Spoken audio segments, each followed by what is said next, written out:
Hi there, welcome to Sunnyside Journals. I'm Catherine. I have a teensy, tiny, minuscule thrift haul today.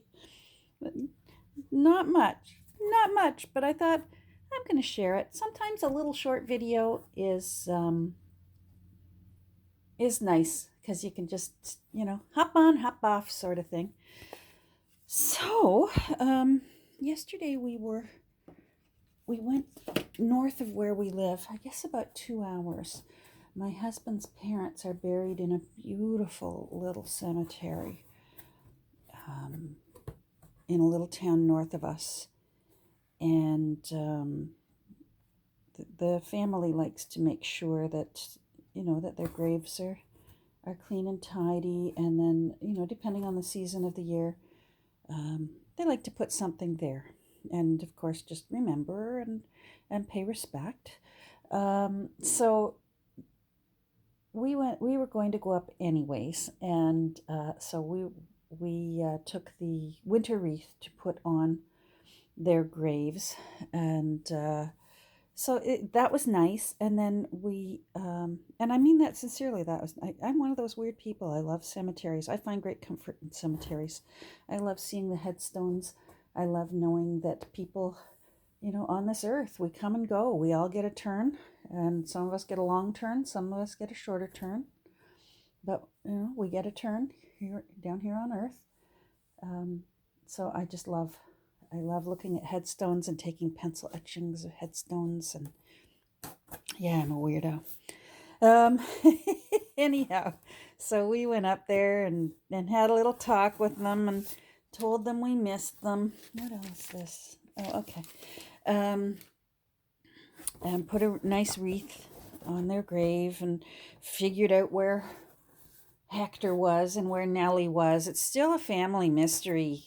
There's 8 graves, and because this is just a small town cemetery, the documentation wasn't done properly. And it's all family in there, but we're just not sure who's who underneath where. But we do know where my husband's parents are, my in-laws. So, and for us, that's what's important. And we know that they're surrounded by their family. So, and my mother-in-law's family has been in this area for, oh my goodness, I think since 1840. I've got them back that far before they finally end up back over in Ireland and one little tiny branch in England. So anyhow, which led me to, there's a town nearby that has a few thrift stores. So, I sort of nudged, a little nudge with my elbow to my hubby and said, there's some thrift stores in that town. And he said, let's go. So, and that leads me to what I'm digging in this box here. I only got a few little things, but I did very well. I got, where's the, there it is. So, $2.99. I wish it was green. Green Label was on for 50% off that day. But it's a whole box full of, I wouldn't say it's cardstock, maybe light cardstock or heavy paper. I mean, it's obviously still flexible, but it's certainly wonderful enough for journaling cards and such. And it's a nice color. It's sort of a it's not yellow, it's not Dijon mustard, but it's not quite brown either. Maybe it's a pale Dijon mustard, but no, it's not yellow. It's almost like a light burlap color. Anyhow, it's got a really nice texture to it. Look at that. Isn't that unusual? And it's a whole box. So I'm going to have to put this away. These will get used. Look at oh wait, there's some different ones in there.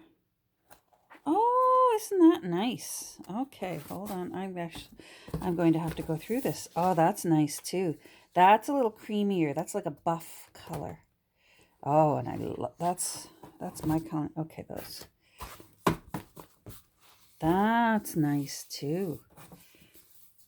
Okay, so for $3, wowee, I hit the jackpot. What else have I got here? Let's get rid of this for now. I'm going to put the papers back in it till I get them. Oh yeah, look at that. See, I didn't look in. I just sort of looked in the top and said, okay. Oh, here's a... Now that is cardstock. Oh, no, it's not. It's still... All right. Whatever. Oh, there's some more of the kind with the unusual texture. Here's a sheet of black. Okay. Well, this is wonderful. This made it. This made the little detour well worth it. Well, it looks like there's a bit of white paper at the end. White's not my total favorite, but sometimes I'll use it if I'm making, say, a winter journal where I want things that are kind of snowy. That's probably maybe the only time I use pure white in a junk journal. All right, let me get this out of the way. You've stared at blank paper long enough. I'm sure people who've never been here before have already switched channels. Trust me, I've had comments like that. I've had comments. Sorry, putting that in my box. I've had comments where people have said, you talk about nothing. Yeah, that's why there's a warning down in the description. You take your chances. I talk about nothing. These are the biggest brads I've ever seen in my life. Look at the size of the brad. It's huge.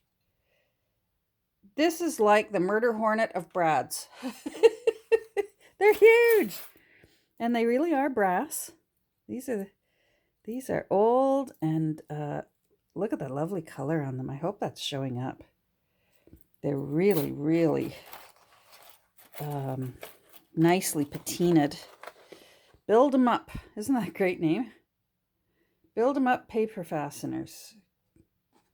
And it actually says on it, rust-proof brass, 1.5 inches. Build 'em up.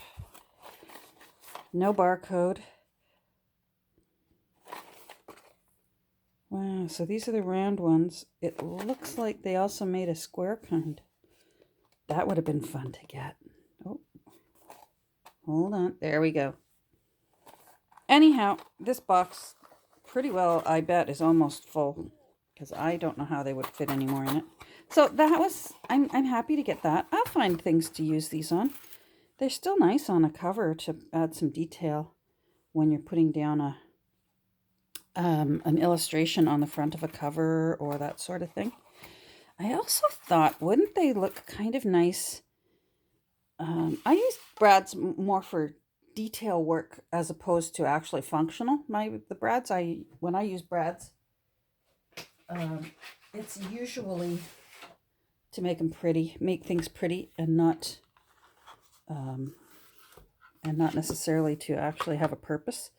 But wouldn't it look pretty, like just putting a brad at the top and the bottom of a journal, to just add a little bit of sparkle, a little glam. I just might do that. And these are big enough that, that's a nice little statement.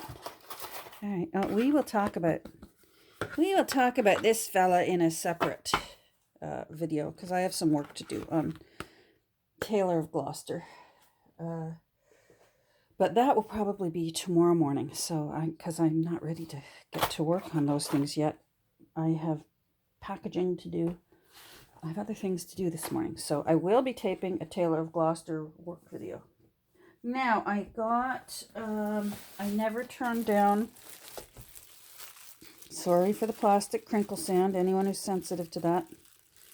Plug your ears with your fingers and go la la la la la la la. Anytime I can grab up file folders, I do, especially that color. That's nice. Those are nice, nice deeper colors.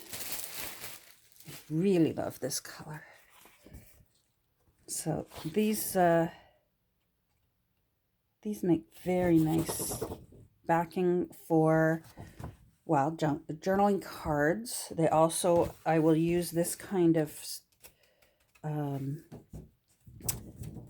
cardstock. I guess it just seems so flimsy to call it cardstock. but I'll use this to make the templates for when I'm going to sew in signatures, sew them together to put in the book.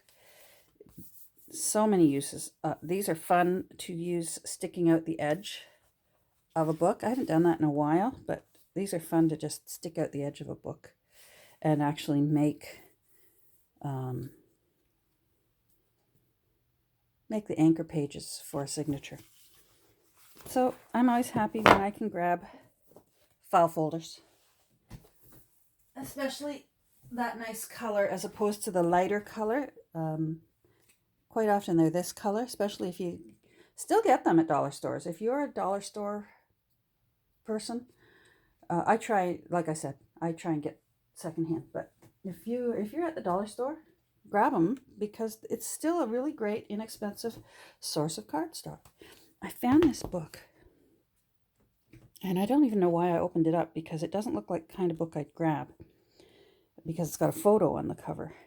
But it turned out inside is beautiful illustrations.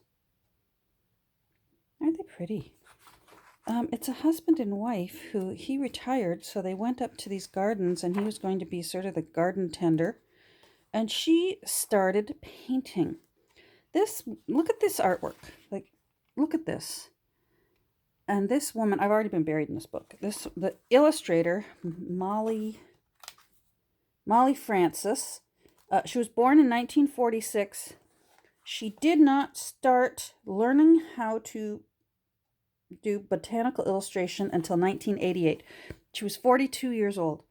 And look at what she was doing. It just shows you can start anything at any time if you're determined. She decided she wanted to be a botanical artist, and oh my goodness. Oh, I think I'm going to sneeze. Hold on. Okay. I actually paused and sneezed. You didn't have to listen to me. Look at these mushrooms. Aren't they awesome? Oh, a lot of fat toadstools. I love it. So beautiful. So I was happy to find that. I actually found, I'm trying to remember where I found that. Oh, well, it doesn't matter. And then there's this. Now, you're looking at it from the top down, or like face forward. The complete illustrated Shakespeare. Let me show you. Here's my hand on the spine. How big is this spine? I gotta know. It is almost it's 4 inches. That's a 4-inch spine. And it's so awesome. I forget what year. This isn't really old, but it's not really new either. It is, I believe it was the 1970s. Hold on here. Oh, no, wrong. 89. But I think that's still considered vintage. It's old enough that it's got natural yellowing around the edges of the pages. And it's got amazing illustrations in it. Look at all these illustrations. And it's the complete works. It really is the complete works of Shakespeare. So these will be amazing filler pages to go into journals. Using the illustrations as background. Using this for like collaging and backgrounds. It's just awesome. Comedy of Errors. Look at this. Isn't this the coolest book ever? And even if there are pages, like there's just so many pages, even if I have too many pages, just like this, that if you would think, oh, you'll never use all those. Actually, I still will use pages of books that were good for nothing else, and I run them through my paper shredder to make,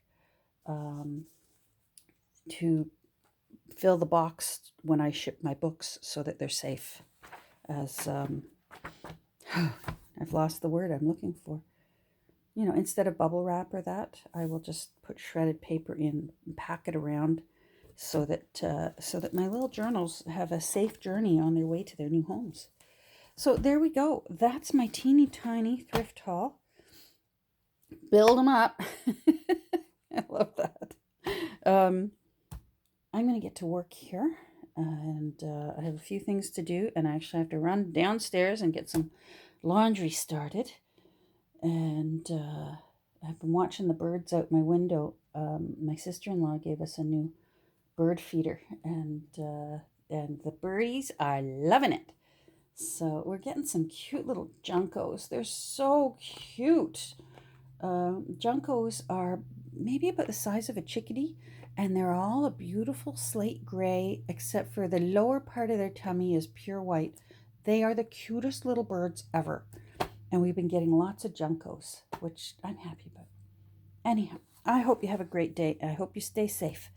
We'll talk soon. I'm going to be doing probably watch tomorrow morning, and there should be a video with some more work in the Tailor of Gloucester. Take care, everyone. We'll talk soon. Bye.